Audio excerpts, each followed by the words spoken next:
Coucou, salut tout le monde, c'est Valérie. Très contente de vous retrouver dans cette autre vidéo pour, disons comme ça, la continuité de ma vidéo précédente où je parlais de comment protéger, contrôler ses pensées. Voilà, c'est également lié à le pouvoir des mots. Voilà, c'est une série de vidéos que j'ai décidé de faire comme ça. Et aujourd'hui, je voulais parler de comment avoir un bon environnement, car ce que, comme j'ai dit dans la précédente vidéo, ce que nous pensons, c'est ça qui conditionne notre vie, et nos pensées sont également conditionnées par notre environnement.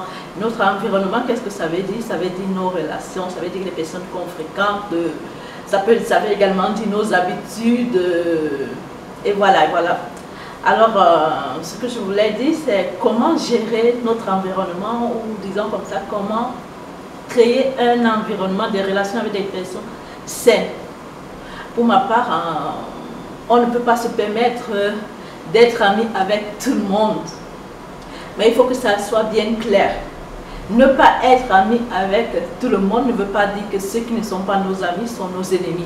Non. Ceci ne veut pas dire que les personnes avec lesquelles on aura moins de relations, on va les détester. Non, les personnes, on peut bien côtoyer les personnes, on peut bien ne pas être lié d'amitié avec les personnes sans toutefois les détester. Voilà, pour moi, c'est ça qui fait la différence. Parce que très souvent, je rencontre des personnes parce qu'ils n'ont pas un lien d'amitié avec quelqu'un, ils en parlent ou ils détestent la personne. Et moi, je trouve ça, c'est pas chrétien, ce n'est pas louable, c'est erroné. On devrait aimer tout le monde, comme je vous ai dit, aimer son prochain comme soi-même. On aime tout le monde, mais après, aimer tout le monde ne veut pas dire que nos oreilles vont devenir la poubelle de tout le monde, où chacun viendra y déverser, et c'est que ce soit ses problèmes, ses soucis ou sa vie.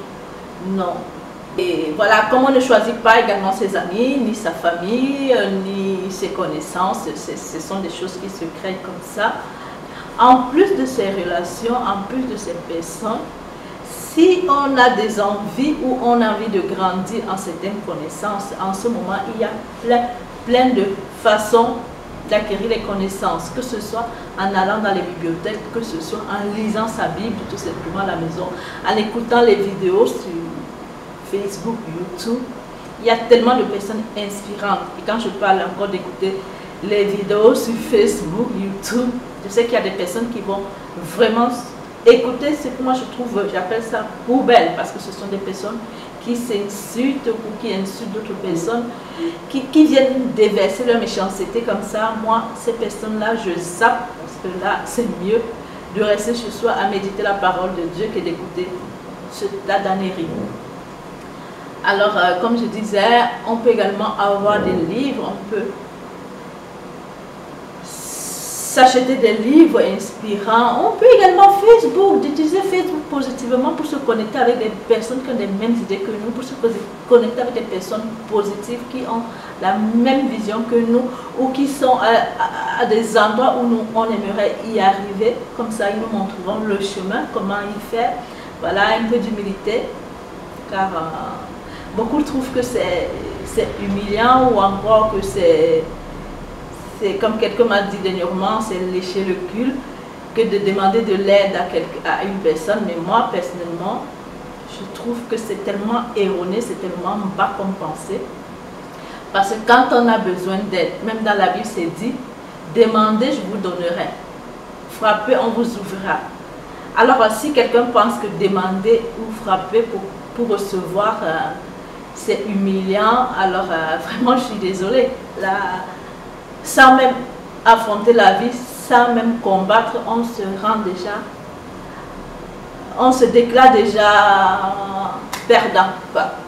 De bien s'entourer, pour bien s'entourer, il faut limiter les personnes qui vont vous intoxiquer la tête avec des trucs négatifs ou encore des trucs rabaissants. Voilà, de ne pas les détester, hein, ou même de ne pas les éloigner, mais de savoir filtrer. Comme j'ai dit dans ma précédente vidéo, je vous invite à la regarder. Il faut apprendre à filtrer les pensées, les idées qui vous viennent, voilà, de ne faire arriver à votre cœur que des trucs positifs. Voilà, j'espère qu'avec cette vidéo, si vous avez les questions, je suis ouverte. Et si vous avez des sujets, je suis également preneuse ou encore d'apporter un plus à cette vidéo. Ça me fera plaisir. Et c'est ce, je vous dis à bientôt. Et je vous recommande, allez, qu'on se lève tous, qu'on brille toutes de façon divine, bien sûr, et qu'on apporte l'évangile, la parole de Dieu, la bonne nouvelle, qu'on essaie de l'amener, de la répandre autour de nous. Ça nous fera que du bien à nous, personnellement. Voilà, si c'est, je vous envoie plein de bisous, je vous dis à bientôt. Je vous signale que ça c'est une vidéo improvisée, je n'ai rien préparé. Voilà, je me suis laissée aller et c'est ce que j'avais sur le cœur et c'est sorti. Voilà, à bientôt. Ciao, ciao.